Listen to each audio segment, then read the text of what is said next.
আমি নিজেও জাতীয় বিশ্ববিদ্যালয়ের অধীনে অনার্স মাস্টার্স করেছি। আমি দেখেছি, আমি নিজে অথবা আমার বন্ধু বান্ধব অনেকেই জাতীয় বিশ্ববিদ্যালয়ে পড়াকালীন সময় অনেক ভুল করে। আমি তোমাদেরকে বলবো 6টা ভুলের কথা আজকে, যেটা আমার লাইফ থেকে নেওয়া, বন্ধু বান্ধব থেকে দেখা, এবং আমি দেখেছি বাস্তব আমার চোখের সামনে অনেক ভুল।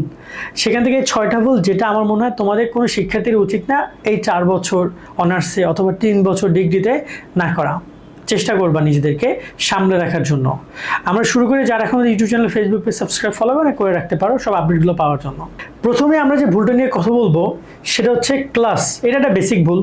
সবাই ক্লাস করতে চায় না, কিন্তু দেখো এটাই তোমার লাইফের লাস্ট ক্লাস বলতে পারো, যে ইউনিভার্সিটি ক্লাস। কেননা এরপর আর চাইলেও ক্লাস করতে পারবো না। তাই ট্রাই করো নিয়মিত ক্লাস করার জন্য। আর শুধুমাত্র পারবা না এই জন্য ক্লাস করো বিষয়টা এমন না। ক্লাস করলে তোমার অনেক কিছু তুমি তোমার ক্লাস থেকে কভার করতে পারো। তোমার রেজাল্ট ভালোর জন্য যা যা দরকার, যেসব এলিমেন্ট দরকার সবই তুমি ক্লাস থেকে চাইলে নিতে পারো। হ্যাঁ, যদি ক্লাস কলেজ নাই শিক্ষকের যদি না নেয় সেখানে আর একটা ব্যাপার, লাগলে সেখানে শিক্ষকদেরকে জোর করো, বাট ক্লাস মিস দিও না। ট্রাই করো মিনিমাম 60-70% ডে ক্লাস থাকার জন্য। মানে তোমার যদি 100 দিন ক্লাস হয়, মিনিমাম 70টা দিন তোমরা ক্লাস উপস্থিত থাকার ট্রাই করো। লাগলে 20-30 দিন এদিক ওদিক হইতে পারে। তার মানে এই না যে তুমি ক্লাসেই যাচ্ছ ওই 20-30 দিন, 70-80 দিন তুমি যাচ্ছই না। এটা যেন কখনোই না হয়। যত পারো ক্লাস উপস্থিত থাকার চেষ্টা করো। 2 নম্বর যে ভুলটা, আমি অনেক অনেক বন্ধু বান্ধবকে দেখেছি, আমার অনেক জুনিয়রদেরকে দেখেছি, সিনিয়রদেরকে দেখেছি, যে প্রথম বর্ষ থেকে সিজিপিএ নিয়ে ওরা গুরুত্ব দেয় না। সেটা কেমন? সেটা কেমন জানো? দেখো, সিজিপিএ মানে কি, তোমার একটা যে রেজাল্ট, ফার্স্ট ইয়ারে যে রেজাল্ট করছো, সেকেন্ড ইয়ারে যে result, third year, final year, 4টাকে গড় করে কিন্তু ওভারঅল সিজিপিএটা আসে।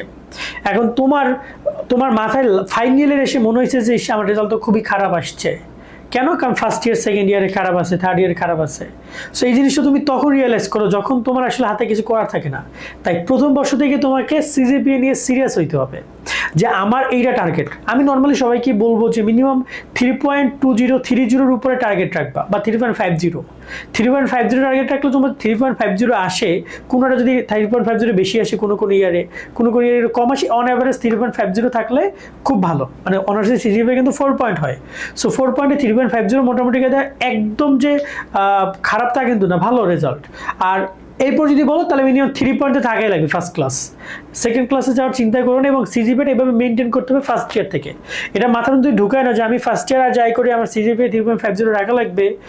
তো অসম্ভব কিছুই না। এবং এভাবে তুমি যদি 4টা বছর কন্টিনিউ করো, ওভারঅল তোমার রেজাল্ট ভালো। সেই বিষয়টার প্রতি খেয়াল রাখবা।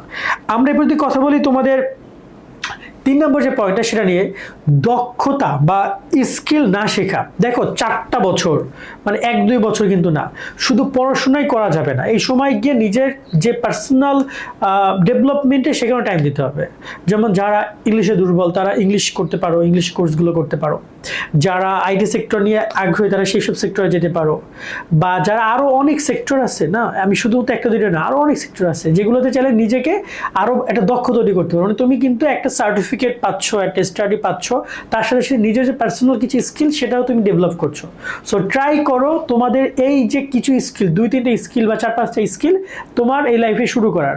যেমন আমি আমারটা বলি, আমি জানি না আমি কতটা ওইরকম পার্সন কিনা, বাট আমি কিন্তু এই যে ইউটিউবিং শুরু করছি, আমাদের মেইন চ্যানেল 1.6 মিলিয়ন সাবস্ক্রাইবার। ওইটা কিন্তু আমাদের অনার্স যখন আমি থাকতাম তখনই আমি শুরু করছি। যখন অনার্সে আমি ফাইনাল ইয়ারে পরীক্ষা দিই, করোনার কারণে আমাদের এক্সামটা হয় নাই, যার কারণে আমি কী করবো এগুলো করতেছি। এর আগে আমি কিন্তু আমার বড় ভাই কোম্পানিতে আমি আইটিতে কাজ করেছি, সফটওয়্যার কোম্পানিতে। সো আমার মোটামুটি কিন্তু আমি এই ধরনের চিন্তা ভাবনার মধ্যে আগে থেকেই ছিলাম। আমি টেকনোলজি খুব পছন্দ করতাম। সো দেখা যায় যে তুমি যেটা পছন্দ করো সেটা, এই যেহেতু এখানে সময় পাচ্ছ, ট্রাই করো।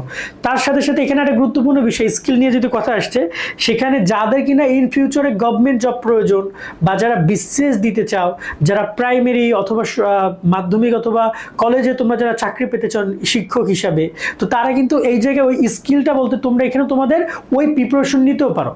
ফার্স্ট ইয়ার থেকে কম বেশি তোমরা বাংলাগুলো আস্তে আস্তে পড়ো, সাহিত্যটা তো পড়ো, ইংরেজি পড়ো, ম্যাথগুলো সলভ করো। আস্তে আস্তে ওই যে তোমার বিসিএস এর বা সরকারি চাকরি বা ব্যাংক জবের ওই প্রিপারেশন এখন থেকে নেওয়া শুরু করো। 1 বছর লাগলে 2টা বই শেষ করলা, দরকার নেই তো তোমার 1 বছরে 10টা বই 20টা বই শেষ করার। এবার 2টা করে শেষ করে দেখো, তুমি তো পড়াশোনার মতো থাকছো, চাকরি পড়াশোনা দেখবো যে অনেক ভালো কিছু করছো। সো যাদের টার্গেট ওই জায়গায় তারা এখান থেকে ট্রাইটা করতে পারো। তোমাদের এরপরে বলতে বলবো যে 4 নম্বর যে বিষয়টা আমার কাছে মনে হয় যে এটা লাইফের খুবই খুবই গুরুত্বপূর্ণ, পুরো লাইফের জন্য, ভুল বন্ধু নির্বাচন করা।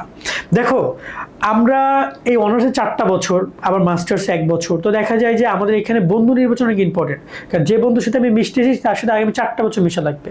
সেই জন্য ভালো কলেজ হওয়াটা জরুরি, কারণ ওই সময় অনেক ভালো ভালো বন্ধু বান্ধব পাওয়া যায়। আবার দেখা যায় যে আমি যদি একটু খারাপ কলেজে যাই, সেখানে সব থাকে চোর বাটপার ভরা। সো তাদের কাছ থেকে তুমি বেটার কিছু নিতে পারবে না, তাদের সাথে তুমি আর মিশে নষ্ট হয়ে যেতে পারো। এটা বাস্তবতা, খারাপ কিছু বলার নাই। সো ট্রাই করো বন্ধু বান্ধব প্রথম থেকে বেছে বেছে নির্বাচন করার, যাদের সাথে লাইফে বড়টা সময় তুমি যেহেতু প্রায় 4টা বছর, মানে আরও সামনে অনেক বছর তুমি কাটাতে পারবা। এরকমই বেছে বেছে বন্ধু নির্বাচন করো এবং খারাপ বন্ধুর পাল্লায় কোনোভাবে পড়ো না, তাহলে 4টা বছর ধুলায় একদম মিশে যাবে। ওকে, এর পরবর্তী যে বিষয়টা রয়েছে সেটা হচ্ছে যে শিক্ষকদের সাথে যোগাযোগ রাখা। শিক্ষকদের সাথে যোগাযোগ বিষয়টা কেমন? দেখো, শিক্ষক 4টা বছর তোমার কিন্তু প্রত্যেকটা সাবজেক্টের 20 মার্ক করে ইনকোর্স মার্ক থাকে, ওটা কিন্তু শিক্ষকের থ্রুতেই জাতীয় বিশ্ববিদ্যালয়ে যায়। এছাড়া আরও হাজারো বেনিফিট পাওয়া যায়। আমি এমন কোনো শিক্ষার্থীকে দেখি নাই যে শিক্ষকের সাথে সম্পর্ক রেখে খারাপ হয়েছে বা তার কোনো ক্ষতি হয়েছে। অফকোর্স বেনিফিটই হবে, তোমাকে শিক্ষক বেনিফিট দিবে।